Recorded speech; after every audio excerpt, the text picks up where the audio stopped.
Il est 19h, soyez les bienvenus dans Les Experts. Comme tous les soirs, ils seront là dans 10 minutes. Nos experts en plateau, en vision aussi pour dérouler l'actualité. Ce soir, nous avons donc l'Europe qui sort le carnet de chèques pour essayer d'attirer des chercheurs du monde entier, et notamment des chercheurs américains déjà traumatisés par la politique de Donald Trump. Est-ce une bonne idée? Et surtout, a-t-on les moyens de les accueillir dans de bonnes conditions en France notamment? Ça, c'est un beau sujet. On en parlera dans 10 minutes. Sinon, dans les milieux financiers, ça a été évidemment l'actu du week-end. Warren Buffett qui va passer la main à 94 ans. Est-ce qu'il peut y avoir un autre oracle désormais, ou est-ce qu'il restera jamais un cas à part dans cette catégorie? On en parlera. Pierre-Carlos Ghosn, de passage ce matin sur BFM Business. On va refaire un petit débrief parce qu'il a encore été très dur avec Renault et Nissan, lui président. Forcément, les choses ne se seraient pas passées comme ça. Les experts dans 10 minutes sur BFM Business. D'abord, c'est le journal. BFM Business présente Les Experts du soir. Guillaume Paul. Allez, 19h10, ils sont avec nous, nos experts, évidemment, comme tous les soirs en plateau, en vision. Il y en a un petit peu pour tous les goûts ce soir sur BFM Business. Bruno Grandjean est avec nous. Bonsoir Bruno. Bonsoir bienvenue, Guillaume. Président de Redex, ancien président de la Fédération des industries mécaniques. Marc Landré est avec nous. Bonsoir. Consultant chez SIA, avec le petit foulard. Qui chèche de saison. Oui, c'est de saison, c'est-à-dire qu'on ne sait pas, voilà, évidemment. Donc c'est opportun, voilà. Il est avec nous depuis Los Angeles, costume cravate, c'est pas tous les soirs qu'on l'a en costume cravate à chaque fois. André Loscu-Pietri est avec nous, bonsoir André. Et sans casquette. Bonsoir Guillaume. Et sans casquette, directeur de la Joint European Disruptive Initiative. Vous êtes à Los Angeles. Elle a un succès incroyable. Oui, mais à Los Angeles, aux États-Unis. Oui, ils sont tous convaincus que c'est ce que l'Europe doit faire aussi. Bon, mais on avait déjà parlé, on reparlera effectivement, parce qu'il y a quelque chose à creuser de ce côté-là. Et puis on est en visio également avec Claude Bertrand, le directeur général de la R&D, directeur scientifique du groupe Servier, qui est avec nous. Bonsoir Monsieur Bertrand, est-ce que vous nous entendez ?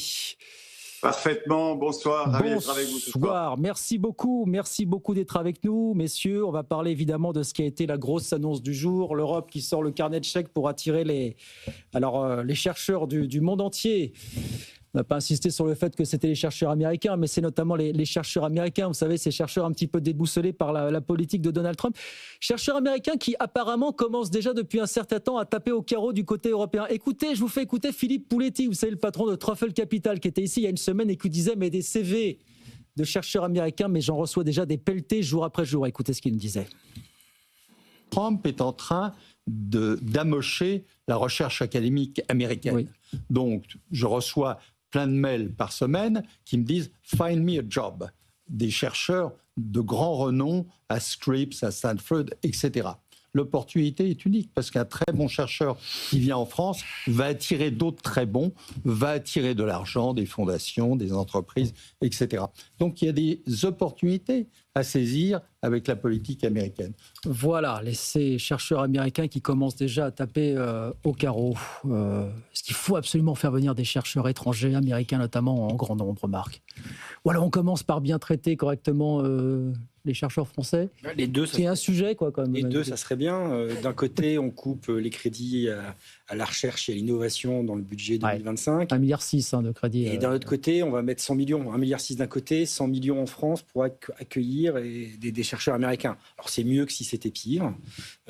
C'est sûr qu'on a besoin de redorer le blason de la recherche française et on ne pourra le faire qu'en attirant des cerveaux, un espèce de brain drain à l'envers. On a tellement perdu pendant des décennies, je veux dire, nos cerveaux qui sont partis à l'étranger, attirés par ce que les États-Unis, voire d'autres contrées, étaient capables de leur offrir. Si on peut avoir le revers de la médaille et faire, non pas revenir chez nous, mais faire venir chez nous quelques personnes qui se sentent déboussolées dans des horizons un petit peu moins propices, pourquoi pas.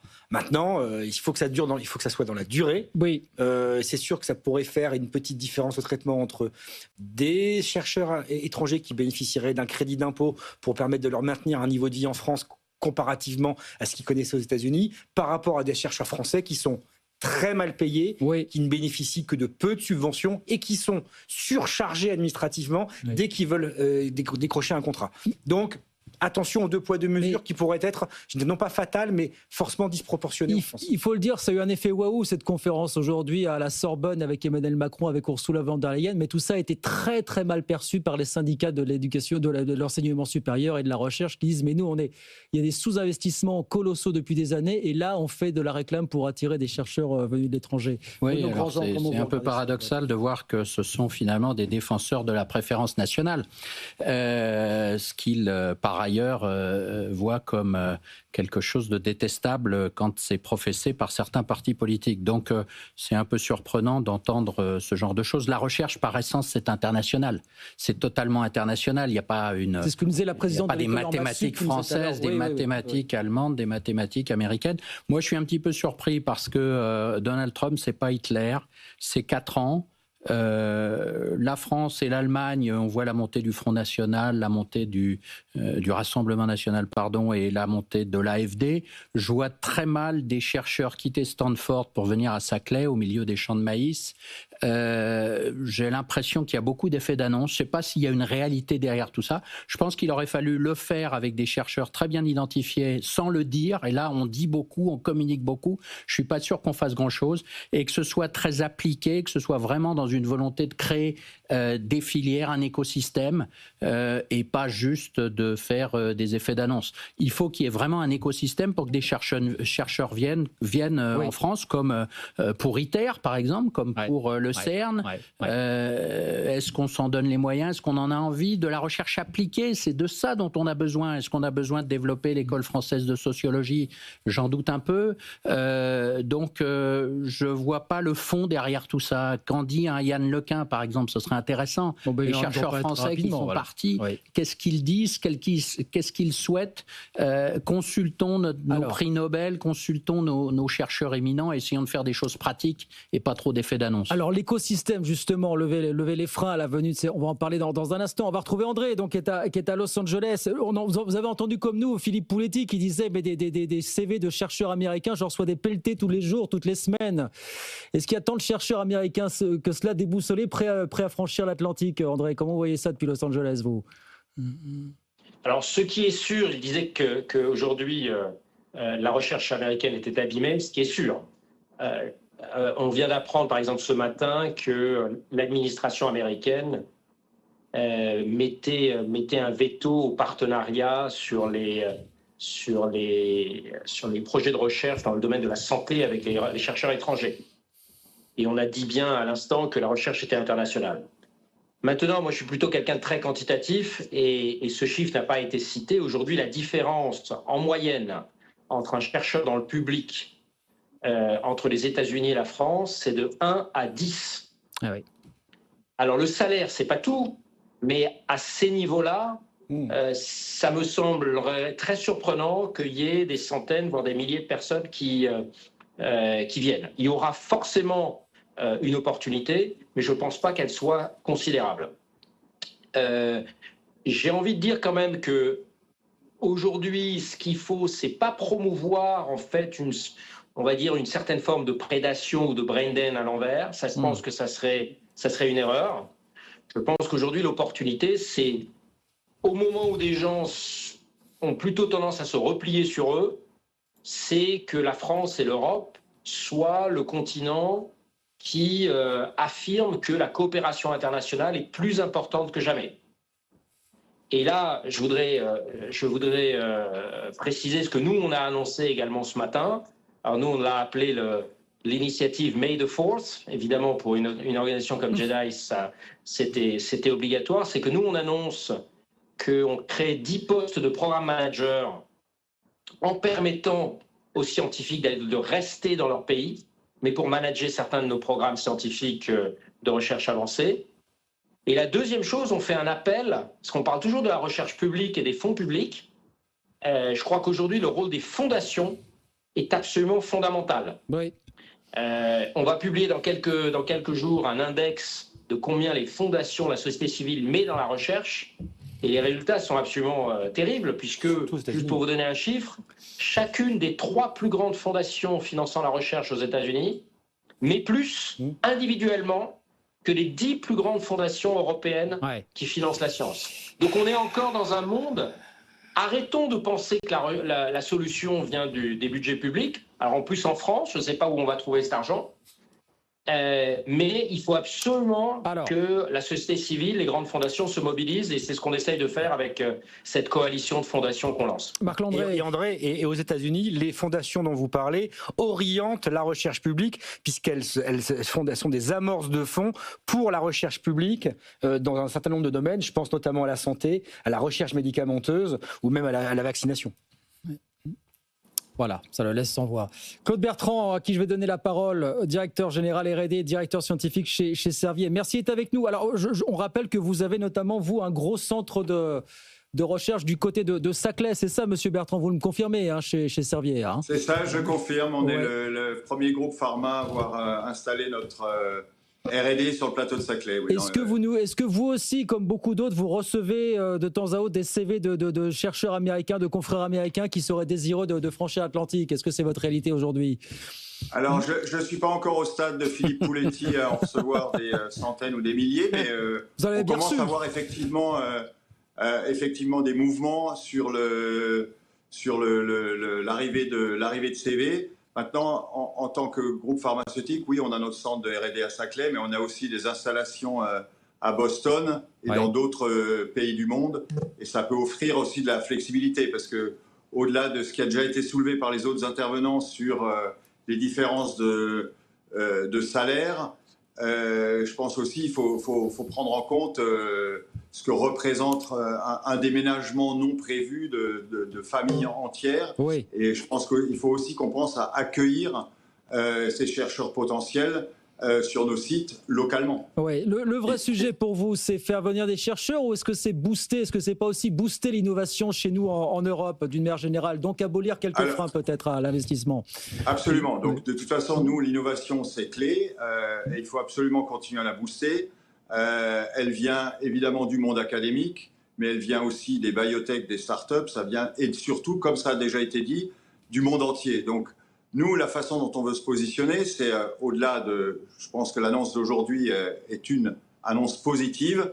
Après, on peut débattre sur tous les challenges potentiels, mais c'est une très bonne nouvelle pour l'innovation. Et l'innovation, elle est internationale. Oui. Donc, il ne faut pas s'imaginer qu'on va arriver à faire bouger le secteur entier, en particulier dans les sciences de la vie, sur l'Europe ou d'autres parties du monde. Et donc, il faut aussi qu'on se positionne en capturant l'innovation d'autres façons, en accueillant des chercheurs sur nos sites en local aux US, potentiellement, comme ça a été suggéré aussi, à travers des fonds de fondation. Je rappelle, Servier est gouverné par une fondation. Est-ce qu'il y a des moyens de compenser les pertes?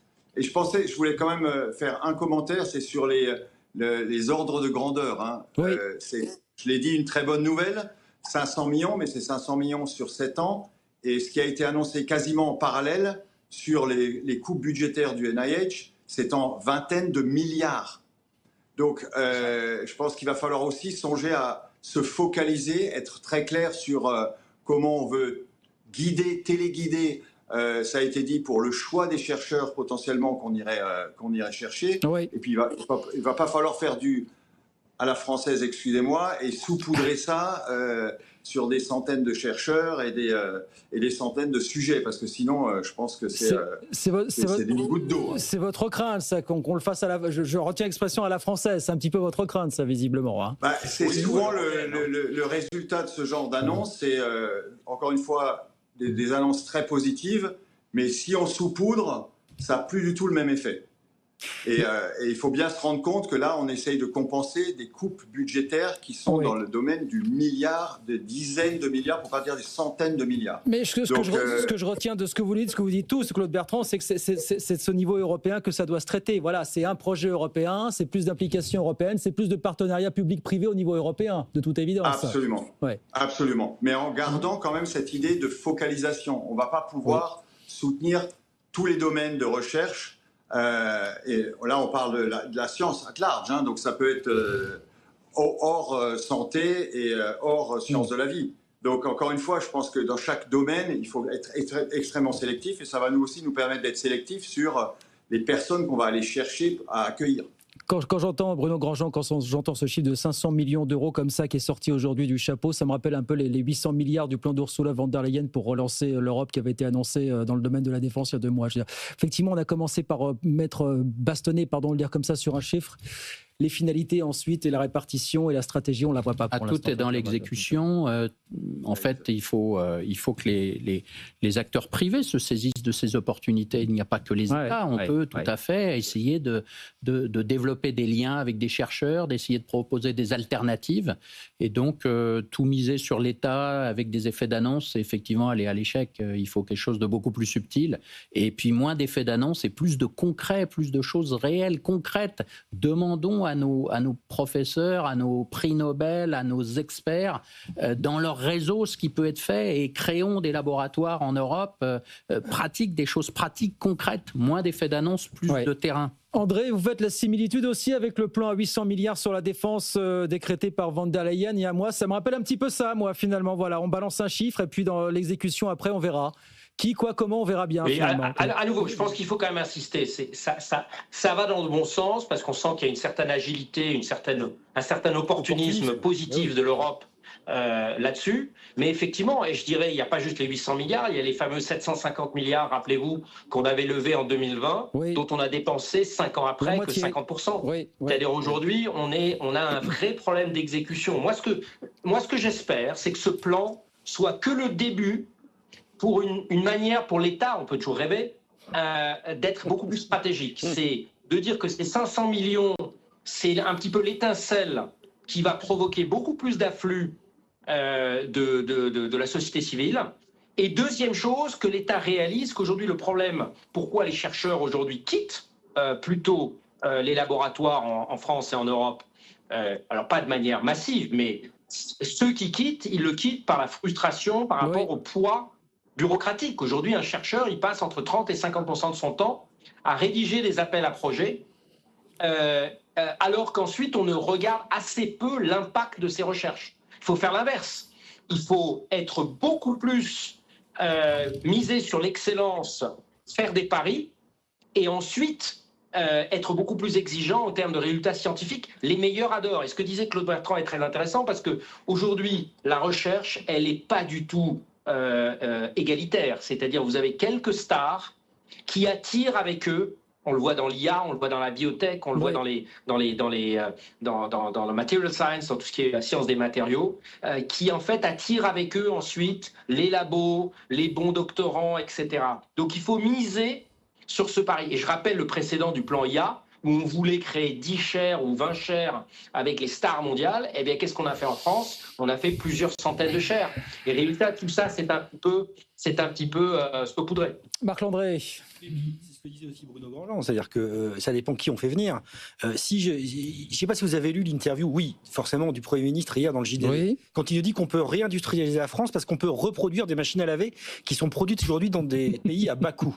Parce que maintenant on a la robotique, parce qu'on a la production d'énergie décarbonée, parce qu'on a l'intelligence artificielle. Si on fait venir des chercheurs qui sont capables de produire des machines à laver à bas coût, je ne suis pas certain que d'un point de vue concurrentiel, la France redore son blason. Là où il faut faire venir des chercheurs, c'est des chercheurs sur les industries et sur les technologies d'avenir. Ah, bien sûr. André parlait de l'IA, effectivement de l'hydrogène, de l'informatique quantique. Comme dit Bruno, là où il y a encore des places à prendre et des positions à arrêter. Mais si on fait de la recherche sur les technologies d'hier, c'est pas en avant qu'on va aller, c'est reculons. J'ai une petite question à Claude Bertrand, à vous poser, Monsieur Bertrand, pour terminer, parce que je vous demandais tout à l'heure, est-ce que vous recevez des CV de la part de chercheurs américains qui sont désireux de franchir l'Atlantique? Est-ce que vous, à l'inverse, vous êtes démarché par des grands groupes américains pour venir puiser dans votre réservoir de chercheurs chez Servieux?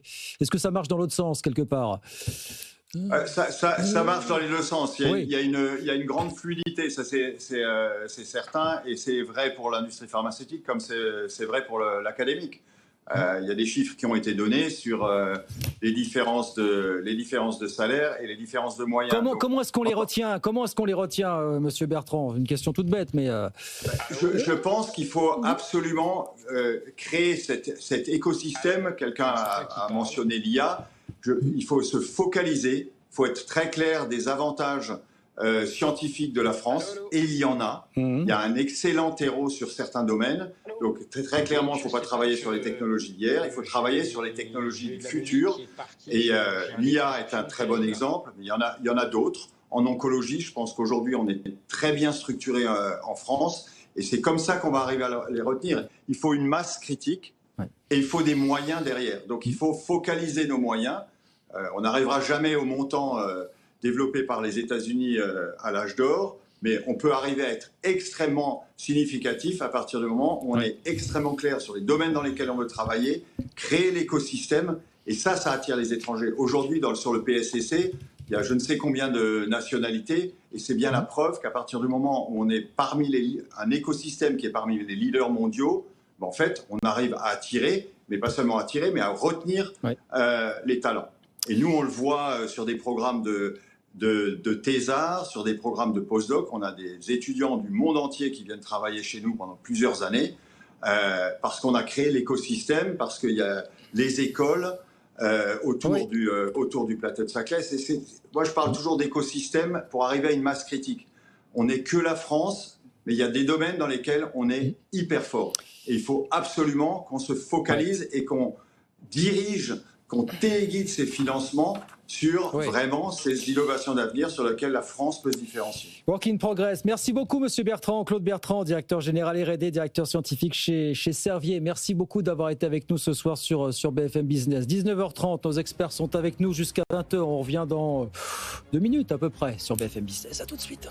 BFM Business présente les experts du soir. Guillaume Paul. Allez, 19h33, toujours avec nos experts Marc Landré, Bruno Grandjean et André Loscu-Pietri qui est avec nous en duplex depuis Los Angeles. Est-ce que vous voulez avoir un mot pour Warren Buffett qui a donc annoncé ce week-end qu'il allait passer la main à la fin de l'année, 94 ans, voilà, 5e fortune mondiale. Un fonds qui est la 8e capi mondiale dépassant les 1000 milliards de dollars de capitalisation boursière. En dehors de la tech, on n'a jamais vu ça. Voilà. Qu'est-ce que ça vous inspire ? Quelqu'un qui s'est mis à la bourse à 11 ans, qui a fait sa première feuille d'impôt pour déclarer ce qu'il avait gagné en bourse à 13 ans. Voilà. C'est une histoire de roman. Enfin, je veux dire, c'est une histoire, au sens littéral du terme, extraordinaire. Je veux dire, des réussites comme celle-là, une emprise sur un milieu, sur un secteur, on n'en connaîtra plus de l'identique. Il a pulvérisé tous les records, y compris... Avec des investissements de père de famille. Hein, oui, en bon père de famille, rigoureux, intelligent, dans des grandes sociétés américaines, Coca, American Express, etc. Enfin, je veux dire... Duracell. Bank of America, des investissements à long terme, c'est pas des coûts financiers, c'est réfléchi, il laisse la main à la gouvernance quand c'est nécessaire, et quand il faut couper, il coupe. Enfin, je trouve qu'il y aura une série qui sera faite sur lui, peut-être sur Netflix ou ailleurs, j'en sais rien, mais et moi, je pense à ses parents, je pense qu'ils doivent être fiers. Ses parents doivent être fiers, là où ils sont. Bruno, moi, c'est bien l'époque de Warren Buffett. Il va rester conseiller, il ne va pas complètement décrocher. C'est pas trop mon milieu, la finance. Moi, je suis plus dans l'industrie, dans les ETI. Mais il y a une anecdote qui m'avait frappé. Warren Buffett, il expliquait... alors c'est sans doute dans les premières années de sa carrière que l'industrie, c'était pas un endroit où il fallait investir. Pourquoi ? Parce que l'industrie a beaucoup de capital fixé, énormément d'investissements, des outillages, des machines qu'on n'y comprenait pas grand-chose, c'était pas toujours très rentable, et donc il recommandait de se tenir éloigné de l'industrie. Et ça, c'était assez symbolique de l'économie américaine des années 90 jusqu'au tournant 2010. En 2016, il achète une fonderie. Alors là, ça a déboussolé tout le monde, et il s'est mis à investir dans l'industrie, même la plus traditionnelle possible. Les fonderies, c'est quand même un métier très ancien. Et là, il y a eu un changement. C'est là qu'on a vu le basculement vers le retour du manufacturing aux États-Unis. C'est-à-dire que c'est un trendsetter. C'est quelqu'un qui définit des tendances et qui emmène avec lui une partie de l'économie. Et ça, c'est vraiment impressionnant. Et l'histoire de Warren Buffett, c'est un peu l'histoire de l'économie américaine. C'est 40 dernières années. Et chaque prise de parole de Warren Buffett, effectivement, a été suivie par un public très nombreux. André, je ne sais pas si ça parle chez vous aux États-Unis, là, en ce moment, de la passation de Buffett. Moi, je suis en ce moment à la conférence Milken, qui est un des grands financiers des années 80, qui notamment a inventé le concept de junk bonds, donc ces investissements dans des sociétés qui n'avaient pas la qualité d'investissement, qu'on appelle maintenant beaucoup plus joliment les high yield. Obligations moi, deux pourries, choses voilà, que je obligations retiens de pourries. Warren Voilà. Buffett, Oui. les obligations pourries. Les deux choses que je retiens de Warren Buffett, c'est l'importance de l'anticipation. C'est-à-dire ce que disait à l'instant Bruno Grandjean, c'est il n'a pas d'idéologie dans le sens il faut faire de la finance, il faut faire de l'industrie, mais il faut toujours se concentrer sur le coup d'après. Et le dernier exemple, c'est ce qu'il fait depuis 1 an et demi, où il anticipe effectivement des crises, des volatilités extraordinaires et donc des opportunités d'investissement. Et il a, tenez-vous bien, à la fin du premier trimestre 2025, sa holding Berkshire Hathaway a 350 milliards de dollars de cash. C'est peut-être là que le Trésor français devrait aller récupérer un peu d'argent, mais non, blague à part, il a toujours été extrêmement bon dans l'anticipation. Et je ne peux pas m'empêcher de lier ça au premier sujet sur l'innovation et sur la recherche. C'est est-ce qu'on est capable de faire des paris et ne pas se coudrer? C'est ça que moi j'attends de l'Europe et de la France. Et aujourd'hui, on ne le fait pas. France 2030 était une excellente idée au début. Aujourd'hui, on se coudre. C'est le moment de se recentrer. Idem pour l'Europe. Et deuxième chose, c'est de ne pas faire les guerres d'aujourd'hui. Vous voyez, les grands modèles génératifs, c'est la guerre d'aujourd'hui. C'est quoi les coups d'après? C'est la fusion. Et c'est ça que je pense qu'on peut apprendre de Warren Buffett. Et sa réussite aujourd'hui est absolument éclatante parce qu'il a toujours été capable d'anticiper et après d'amener, comme le disait Bruno, les autres avec lui. Ah, c'est vrai qu'il n'a pas saupoudré au point de quasiment pas aller sur la tech. Il était un petit peu sur Apple, il est allé sur Apple.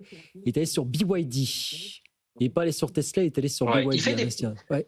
Il fait des paris et il regarde les fondamentaux. Et aujourd'hui, finalement, l'anticipation, personne ne sait exactement ce qui va se passer, mais il y a certains sujets qui sont absolument évidents et sur lesquels il faut que... En tout cas, ce qui est sûr, c'est que si vous ne faites pas de paris aujourd'hui, vous perdez. Et lui, il en a fait. Tous ceux qui gagnent, c'est ceux qui ont la capacité de faire des paris. Je crois que c'est une grande leçon pour l'Europe. Et ces paris auront été gagnants jusqu'au bout. D'ailleurs, il s'est exprimé lors de... Peut-être qu'il s'est planté quelques fois, mais on ne se rappelle pas parce qu'il a tellement gagné à côté qu'on a oublié. Et il avait encore la mémoire des chiffres. Je crois qu'il a tenu le crachoir 5 heures samedi dernier lors de l'Assemblée générale des actionnaires. Une mémoire infaillible des chiffres. Voilà, aucun souci. C'est l'oracle d'Omaha. L'oracle d'Omaha, absolument. Voilà, qui va passer la main à la fin de... Mais je disais, reste conseiller quand même. Il sera toujours dans l'ombre de son successeur, voilà, qui sera numéro 1. Mais 94 ans. 94 ans, mais il sera toujours là. Qu'est-ce que vous pensez rapidement, ou alors ça n'appelle pas de commentaire de votre part, de la proposition de François Bayrou de faire un référendum sur le thème du budget? Il a sorti ça effectivement il y a quelques heures. Ça n'a pas trouvé trop d'écho du côté des ministres. Apparemment, ça passe pas trop non plus du côté de l'Élysée. Écoutez, Valérie Pécresse pour les Républicains qui s'est exprimée ce matin sur le sujet. Il y a Ariel qui dit carrément ça serait dangereux de faire une chose pareille. Écoutez ce qu'elle disait à ce sujet. Pour moi, c'est un pari vraiment périlleux. Un pari vraiment périlleux parce que... il y a quand même un risque aujourd'hui d'aveu de sanction de ce gouvernement. Et s'il y avait un non, si ce référendum se soldait par une gifle électorale, alors ça affaiblirait considérablement la France et ça pourrait même accélérer notre faillite financière parce que les marchés vont nous regarder et si les Français disent non à la baisse des dépenses qui est quand même très impopulaire, alors le risque, c'est la hausse des taux d'intérêt, c'est la faillite.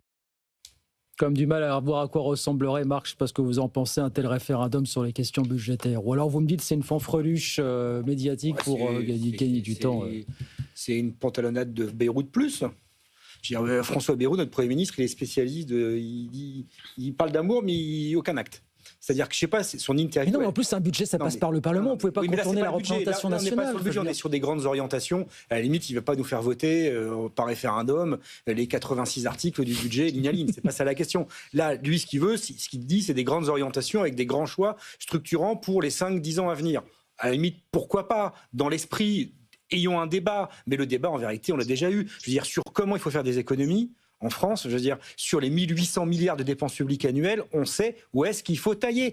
La France regorge de rapports excellents qui viennent encombrer les bureaux des ministres, des inspections générales des finances, inspections à l'IGAS, etc., des think tanks pour savoir où les dépenses sont inefficaces, où est-ce qu'elles coûtent de l'argent, où est-ce qu'elles ne rapportent rien, elles sont sans valeur ajoutée. On le sait. Oui. Donc maintenant, arrêtons de tergiverser et faisons-le. Oui, mais là, il en est au point où il est minoritaire à l'Assemblée, où il n'a pas réussi à discuter avec les partenaires sociaux sur ce sujet, donc il en est réduit à prendre l'opinion à témoin. Rien avant 2027 c'est un terrible aveu de faiblesse, ça, finalement. Non, moi, je pense que c'est une très bonne idée. À défaut de possibilité de dissolution ou de démission du président de la République, qui serait le moyen de remettre ce sujet dans le débat public. Moi, je suis assez inquiet d'ailleurs de ce que dit Valérie Pécresse. Elle estime que le peuple n'est pas suffisamment intelligent pour bien voter et qu'on risque de faire faillite si les Français sont suffisamment cloches pour ne pas comprendre que d'avoir des déficits récurrents et une dette comme on l'a aujourd'hui, ça nous pose des problèmes à terme.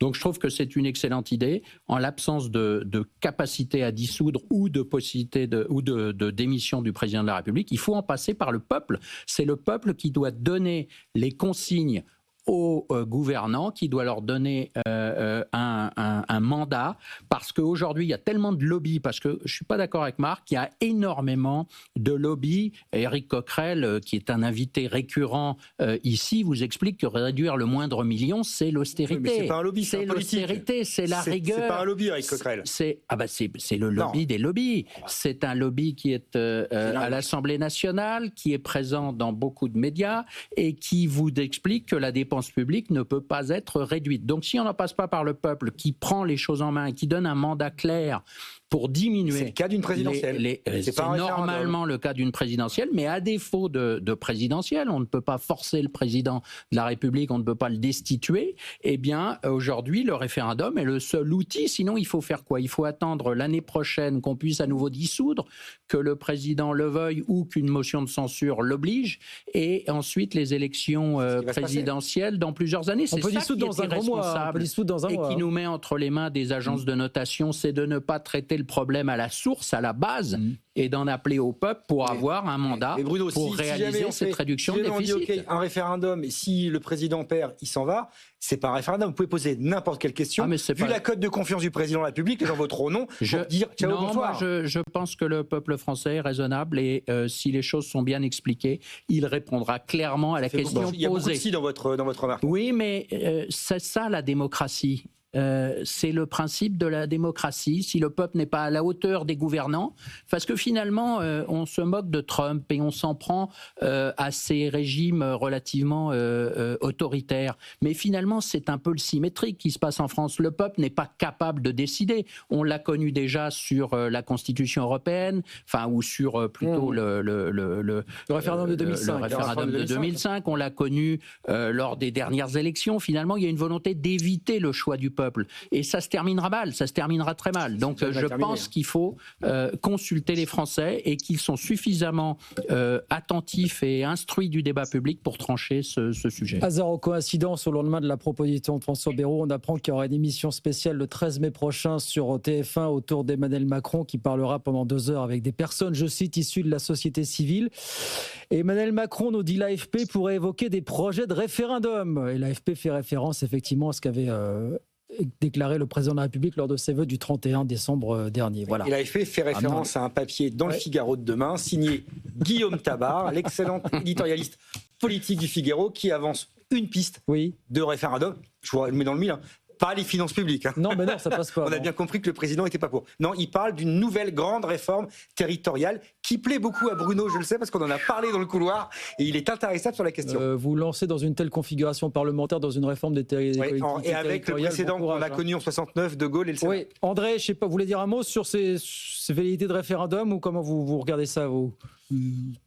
Non, moi je suis effondré parce que je pense qu'on est quand même au niveau zéro du leadership politique. On a quand même un Premier ministre aujourd'hui qui est et c'est pas ad hominem, mais c'est un échec complet parce que on parle aujourd'hui du budget, mais on n'est même pas sur un budget aujourd'hui ambitieux. C'est-à-dire on n'est pas capable, sur plus de 1500 milliards d'euros de dépenses, de trouver quelques dizaines de milliards d'euros. C'est-à-dire qu'on est mauvais gestionnaire, donc on ne mérite pas la confiance. Deuxième chose, état de leadership zéro, parce que le président de la République, une de ses plus importantes décisions, c'est de nommer une personne compétente. Donc, le fait de garder ce Premier ministre veut peut-être dire qu'on veut une personne incompétente. Enfin, je peux pas m'empêcher de penser ça.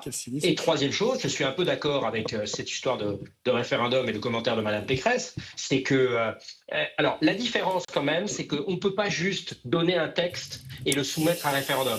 Le leadership, c'est aussi savoir expliquer, donner une vision.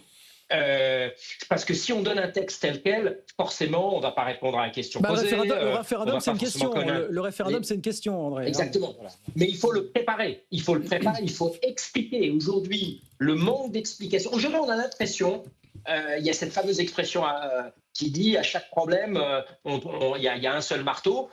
On a l'impression que chaque fois qu'il y a un problème, c'est un problème financier. Aujourd'hui, il y a une question de vision, vers où on veut aller comme société. Quelle est l'éducation qu'on veut donner à nos enfants? Quelle est la place de la science, de la recherche, du progrès? Aujourd'hui, ce débat, il est éludé parce que la seule chose qu'on sait faire, c'est des séquences où on annonce des milliards qui, en plus, sont très mal dépensés. Donc, je pense qu'aujourd'hui, on a un vrai sujet de leadership politique. Marc-André, tu imagines François Bayrou aller plaider la cause de son référendum et expliquer pédagogiquement... Non, moi, j'imagine avoir très vite avoir un autre Premier ministre et avoir un président de la République qui nomme quelqu'un qui soit peut-être aussi bon que lui, parce que je pense qu'à force de nommer des gens moins bons autour de soi, c'est ça qui se passe.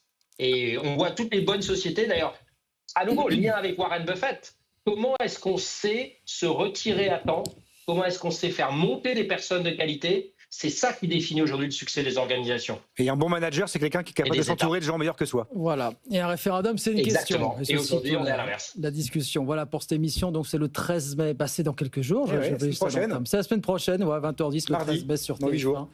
Mais Macron qui pourrait évoquer des projets de référendum. 19h47, on revient dans 30 secondes. Merz sera chancelier d'Allemagne demain, mardi. Et vient à Paris d'ailleurs dans la foulée. Mercredi, on en dit un mot dans un instant. Les experts du soir sur BFM Business.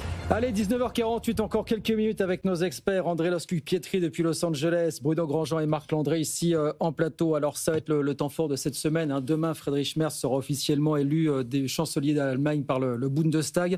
Il a paraphé aujourd'hui le contrat de coalition. Vous savez que la CDU et le SPD, c'est... la feuille de route pour les 4 prochaines années. Elle est vaste, cette feuille. Relancer l'économie allemande, freiner l'avancée de l'AfD, renforcer la défense de l'Europe. Oui, je vous vois tiquer, Bruno. Alors, Merz, très peu connu en Europe aujourd'hui, est-ce qu'il peut être un game changer pour l'Europe? Est-ce que cet homme-là a le charisme pour relancer l'Europe à lui seul? Voilà. Faut l'espérer, parce que l'Allemagne, c'est un peu la locomotive européenne en termes d'économie. Nous, on a quand même bien décroché. Ce qui est intéressant, c'est qu'il a les moyens de cette ambition, parce que l'économie allemande, elle est affaiblie, elle est à un tournant, il y a des difficultés, mais enfin, c'est un pays qui a les moyens d'une relance, qui a encore des cartes en main. Et donc ça, c'est très intéressant par rapport à nous. Nous, en termes de déficit, on a fait du keynésianisme compulsif pendant 50 ans. Donc on a tout dépensé, l'argent des enfants, des petits-enfants et des arrière-petits-enfants. L'Allemagne a encore les moyens de faire une relance, de retrouver un modèle. Alors c'est assez profond cette crise, il y a des difficultés, mais enfin ça reste une puissance manufacturière majeure, ça reste une puissance exportatrice, ça reste un lieu d'innovation. On parlait de ce sujet, un lieu où l'université est connectée à l'industrie, ce qui est notre grand problème en France. Et donc il faut souhaiter le succès du nouveau chancelier. Clairement, c'est une locomotive pour l'Europe. Il y a aussi des enjeux de défense. L'Allemagne s'était réfugiée derrière le parapluie américain.